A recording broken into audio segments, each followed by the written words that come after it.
Ranked Play is coming to Modern Warfare 3 on January 17th, and this is a guide to help you prepare for Ranked Play. What's up guys, welcome back to my channel.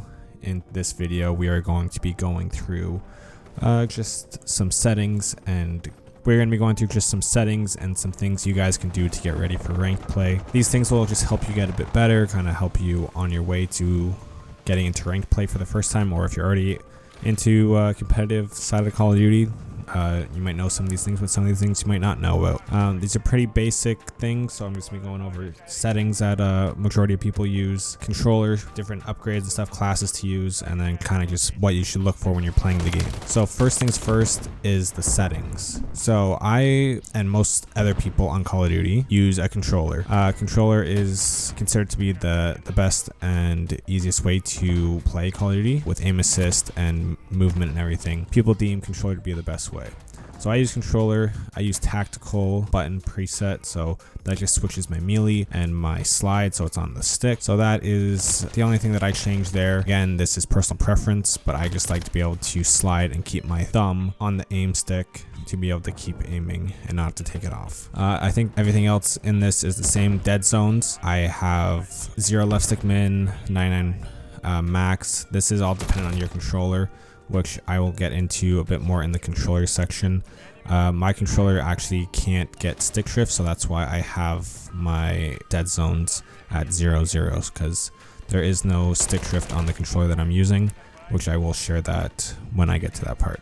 Aiming, sensitivity, I play on 7.7. You can kind of mess around with what feels good for you. This is kind of subjective to how you feel. I know a lot of pros and stuff play 7.7. Some play with some weird sense, higher on the horizontal or on the horizontal, lower on the vertical, and then ADS multiplier is the same. All this is the same, pretty basic. Aim response curve, I have put it to dynamic, so that just kind of makes it a bit more precise and a bit more touchy to give you the exact aim that you can get from that you wouldn't be able to get from the other response curves. Aim assist, I just have it on default. I know some people do like to play on Black Ops. Again, it is personal preference, but I play on default, and that's that for that settings. Gameplay, I do have automatic tac sprint on. Unless you are planning to go pro, there's no reason not to have it on. It just makes it a lot easier to move and get sprinting on the map and kind of get where you need to go. And it will also save your hands in the long run. Having to double tap to sprint, tac sprint all the time does wear your hands out, and if you may not be feeling it now, you probably will feel it if you play a lot as you get older. So that just saves your hands there. The rest of this is pretty much the same. Grounded mantle I have off, so that just doesn't automatically mantle when I'm on the ground and I press jump. There's been times where I've gotten myself killed by mantling over stuff when I don't mean to. Automatic airborne is off. This is off as well. Just I want to have full control over if I'm mantling over stuff and whatnot.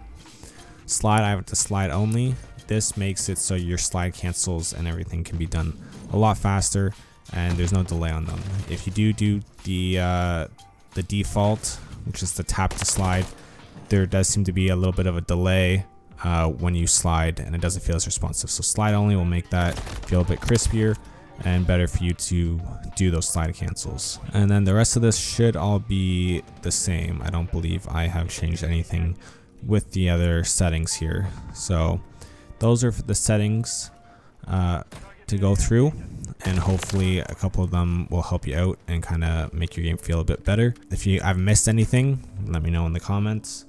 But yeah, that is the settings. Next thing we're going to go over is the controller. The controller is probably one of the easiest ways to up your game without breaking the bank too much. The controller I use is actually pretty cheap. I know they can get pretty expensive, but for the cheaper option, I use the GamerSir G7 SE.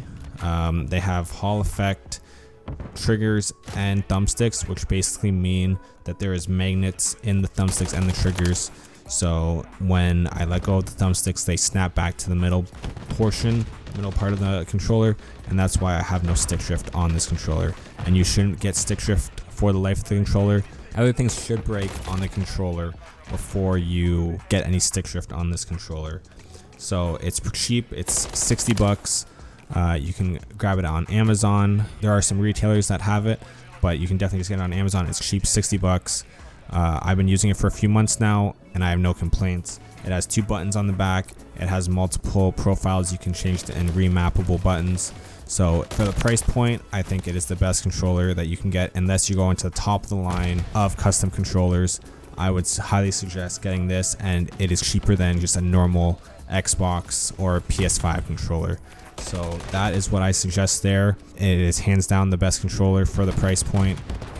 If you guys give it a try, let me know. But yeah, for sure, best controller to be using for the price for Call of Duty. Another thing you can do on controllers is overclock. I'm not going to go too in depth with overclocking, but there is a program. If you're on PC, you can overclock your controllers to get better response times and just make them run better, so there's no delay on your controllers. That is a huge thing on PC for the controller that you would want to look into and get done on your controller. If you want me to make a tutorial on that, I can also do that. Just let me know. But yeah, overclocking your controller is huge and should definitely be done. Next are classes. The 2 meta weapons right now to be using in Call of Duty Modern Warfare 3 are the MCW and the Rival 9. I will have 2 builds up on the screen here as I'm talking. The first one here will be the MCW build. This is a generic build. This is actually what Optic Kenny uses. So if you want to go ahead and copy this and give it a try for yourself, it is a very good build. It's very accurate, feels good, it kills quickly. But yeah, that is the MCW build. Next, we will go on to the Rival 9. The Rival 9 that you're seeing on the screen here, this is FaZe Simp's Rival 9. So this is what majority of the pros are using on their Rival 9. So if you guys want to copy this as well, go ahead. All the attachments are there. And this will give you the best start for those 2 weapons, which are the main 2 weapons that everyone will be using on day 1 when Ranked comes out.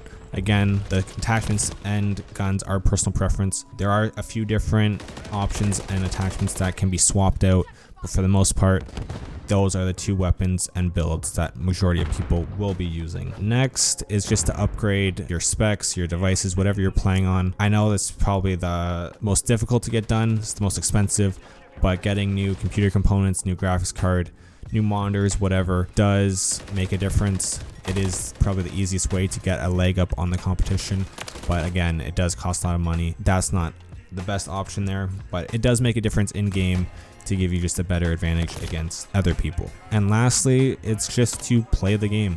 Play the game modes that CDL has, so that's Hardpoint, Search and Destroy, and Control. Play the maps that they use, learn the rotations, learn where the next hardpoint's gonna go, and learn the spawns, and just keep playing those until you get comfortable with every map and the guns that you will be using.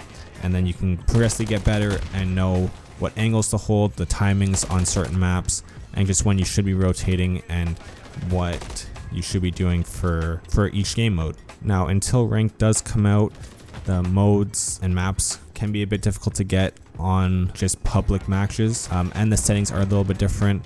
Ranked is going to be 4v4, so that's the main difference right there, but there are slight little differences in the game settings for each game type as well.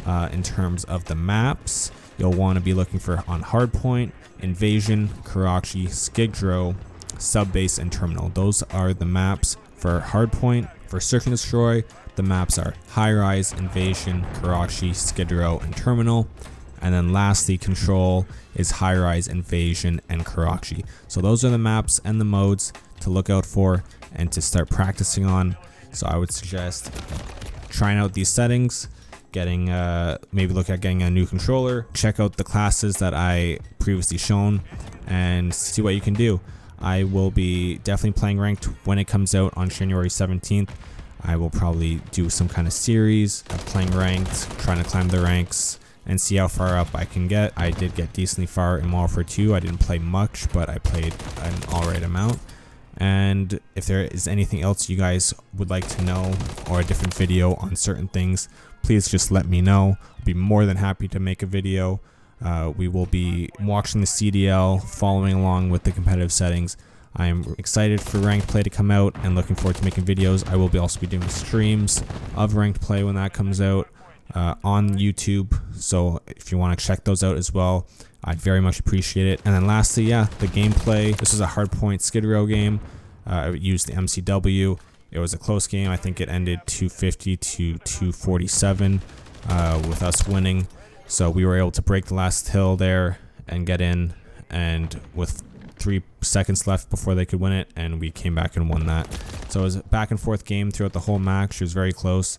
So hopefully you guys enjoyed the gameplay in the background. If I missed anything, or you guys want to know anything more, or you guys want different videos, just let me know. Some more in depth, just let me know. This is just a base guide of how to prepare for ranked play. It's pretty straightforward, just some basic settings, basic classes, and just some basic things that can give you a little bit of an edge on the competition when ranked play drops on January 17th. That is it for this video. Thanks for watching. If you guys liked it, please leave a like. It helps a lot. If you guys really liked it, please drop a sub. I will be posting more videos about ranked play, about Call of Duty, maybe some other games when they come out.